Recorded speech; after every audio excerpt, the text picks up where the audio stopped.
So a Glock is plastic. Let's see if a metal detector can detect it. Here we go.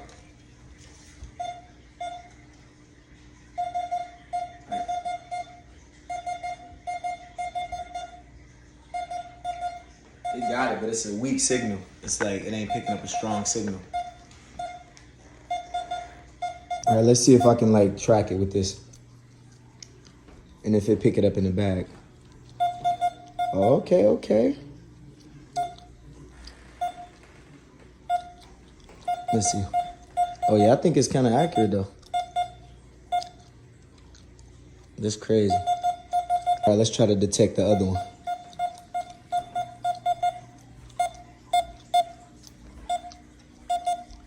I think it got it. Right under there on the Perry the platypus. All right, let's try to find the ARP real quick. Hold on. ARP.